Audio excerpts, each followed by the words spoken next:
Hello everyone. आज आपण solid state हा टॉपिक स्टार्ट करणार आहोत. त्याच्यामध्ये काही महत्त्वाचे पॉईंट्स आपण डिस्कस करणार आहोत. त्यामधला फर्स्ट पॉईंट आहे characteristics of solid state. First characteristic of solid state is solid has fixed mass, volume, shape and density. Second point is solid state is denser than liquid and gaseous state of the same substance. Solids are hard, incompressible and rigid. Next point is intermolecular forces of attraction between the constituent particles in a solid state are stronger as compared to the gaseous and liquid state. Next point is intermolecular distance of separation between the constituent particles is shortest in solid state. All pure solids have characteristic melting points. The constituent particles in the solids are held together tightly by intermolecular forces of attraction.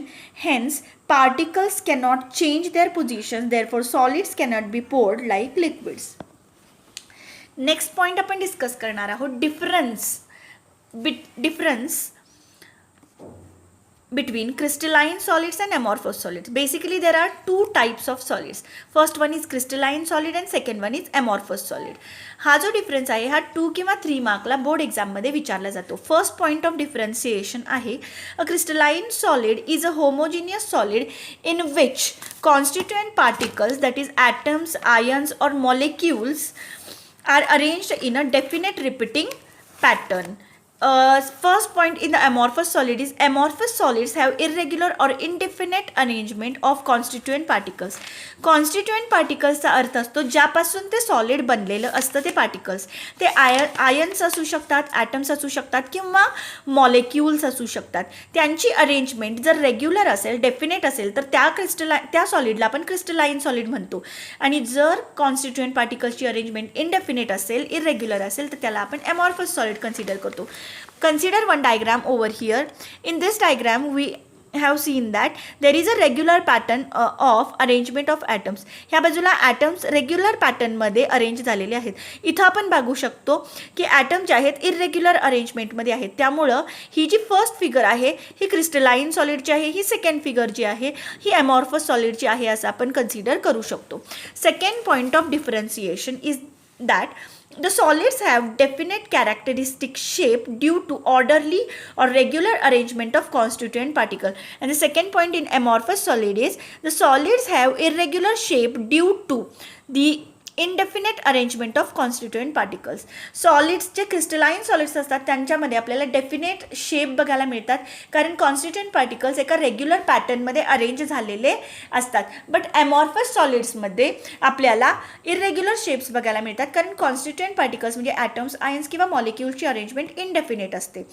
They crystalline solids they are said to have long range arrangement.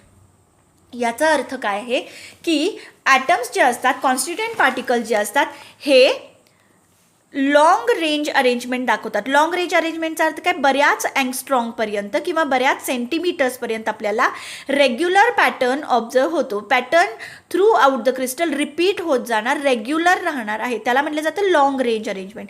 And into the amorphous solid we find that they show short range arrangement. Short range अरेंजमेंटचा अर्थ काय की amorphous सॉलिड्समध्ये आपल्याला जी काही ॲटम्सची arrangement आहे काही अँगस्ट्रॉंगपर्यंत regular बघायला मिळते. But after that they show irregular arrangement, that is called short range arrangement. Next point is crystalline solids are called true solids. They have fixed and sharp melting points. Consider करू आपण एखादं crystalline solid that is NaCl. Consider that its melting point is 300 degree Celsius. ह्याचा अर्थ काय आहे की NaCl जोपर्यंत 300 degree Celsius पर्यंत आपण हीट करत नाही तोपर्यंत ते त्या आधीही मेल्ट होणार नाही, त्यानंतरही मेल्ट होणार नाही. एक्झॅक्ट 300 degree Celsiusला मेल्ट होणार आहे. So they are called true solids. हे जे सॉलिड्स असतात क्रिस्टलाइन सॉलिड्स हे सगळ्या सॉलिड्सच्या प्रॉपर्टीज प्रॉपरली ओबे करतात. amorphous solids are called pseudo solids or supercooled liquids. Pseudo solid, pseudoचा अर्थ असतो false solid किंवा supercooled liquid. ह्याचं बेस्ट एक्झाम्पल आहे ग्लास. ग्लास जी आहे, ग्लासचे जे काही लोअर पार्ट आहेत, आपण समर सीझनमध्ये जर ग्लास जी आपण खिडक्यांना लावलेली असते किंवा आपण म्हणू शकतो विंडोजना लावलेली जी ग्लास असते ती ग्लास आपल्याला लोअर पार्टमध्ये थोडीशी डेन्स बघायला मिळते आणि अप्पर पार्टमध्ये ती थिन झालेली असते. हे कशामुळे तर ड्यू टू इट्स प्रॉपर्टी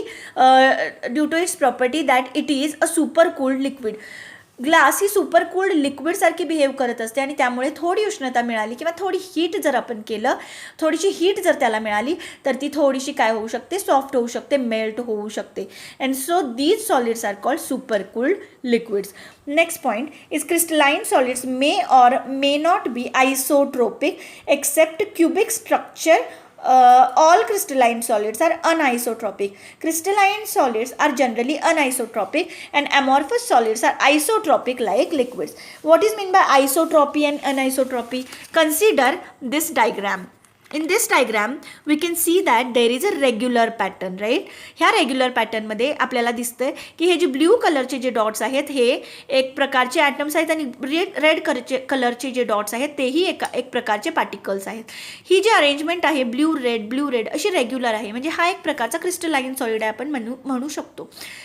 आपण जर समजा एखादी physical property, for example refractive index find out करण्याचा प्रयत्न केला ह्या डिरेक्शनमध्ये, किंवा एखादी फिजिकल प्रॉपर्टी या डिरेक्शनमध्ये फाइंड आउट करण्याचा प्रयत्न केला किंवा या ॲटम्सच्या अलॉंग फाइंड आउट करण्याचा प्रयत्न केला, तर आपल्याला प्रत्येक वेळेला व्हॅल्यू काय मिळणार, डिफरंट मिळणार. That means we get the value of physical property different in different direction. That is called anisotropy. अनआयसोचा अर्थ असतो not same. So the value of physical properties are not same in all direction. That is called anisotropy. Crystalline solid shows anisotropy. And into the amorphous solids, what we are going to see, as there is an irregular arrangement, if we find out any physical property in any direction, we are going to have same value. Okay, so that is called isotropy. Isoचा अर्थ असतो same. Isotropic means the value of physical properties will be same in all direction in amorphous solids. Next point is heat of fusion is definite and depends upon arrangement of particles in the crystalline solids. Heat of fusion चा अर्थ असतो the amount of heat required to fuse the solid.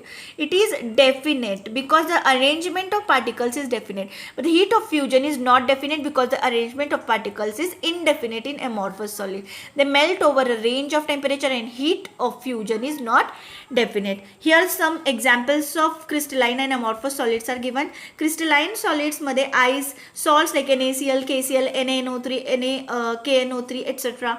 Metals like sodium, copper, gold etc. and the materials like diamond, graphite, ceramics etc. are included into the crystalline solids. Here some examples of amorphous solids are given. Glass, plastic, rubber, tar, butter. These are the examples of amorphous solids. I hope you are clear with the difference between the crystalline solid and amorphous solids. In the next video we are going to see some more important points regarding solid state. Thank you very much.